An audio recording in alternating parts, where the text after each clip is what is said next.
والذی خلقکم من نفس واحدہ جعل منہا زوجہا، پھر اس وجود سے ان کی زوجہ، ان کی اہلیہ مبارک کو تخلیق فرمایا۔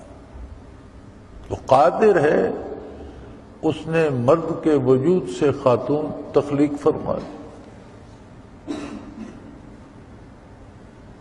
اس نے اس وجود کے نظام سے کچھ جین الگ کر کے اس کا جوڑا بنا دیا۔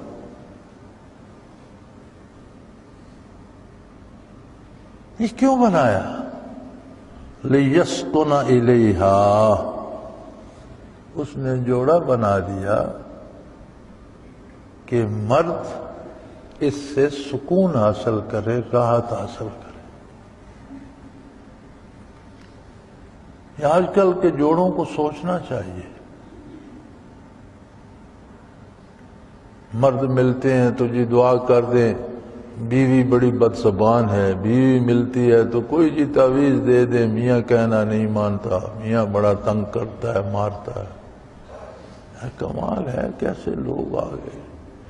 ایسا کیوں ہوتا ہے؟ میاں اور بیوی ایک دوسرے پر اللہ کے نام پر حلال ہوتے ہیں، ان کا اتنا قریبی رشتہ بن جاتا ہے کہ جو باتیں ہم بہن بھائیوں سے، والدین سے، اولاد سے بھی زیر بحث نہیں لا سکتے، ہم بیوی سے بے تکلفی سے ساری بات سمجھا سکتے ہیں۔ یہ کیا ہوا، یہ کیوں ہوا؟ ایک ساتھ ہے، ایک دوسرے کو سکون پہنچانے کے لیے لِيَسْكُنَ إِلَيْهَا، ذمہ داری ہے خاتون کی کہ مرد کے سکون کا سامان فراہم کرے، اور مرد کی ذمہ داری ہے کہ اس کے سارے احساسات کا خیال رکھے۔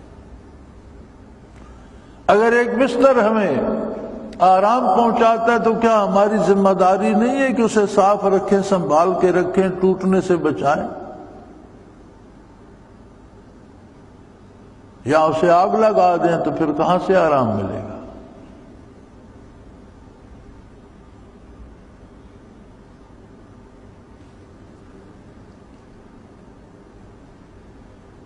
تو فرمایا وہ ذات ہے، ویسی قادر ہے کہ اس نے ایک وجود پیدا فرمایا، اس وجود میں سے ایک وجود نکال کے اس کی زوجہ بنا دی، بیوی بنا دی، اس لیے لِيَسْكُنَ إِلَيْهَا، تاکہ اس کے پاس سکون حاصل کرے،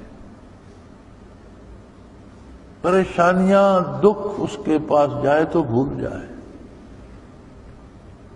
دن بھر کی تھکن گھر آئے تو بھول جائے، ماحول خوشگوار ہو، خوش ہو جائے، بھوک پیاس کا مارا ہوا آئے تو اسے اس پیار سے، سادہ روٹی ملے لیکن پیار سے، محبت سے ملے، سادہ پانی ملے پیار سے، شفقت سے ملے، کہ وہ دن بھر کی تھکاوٹ بھول جائے۔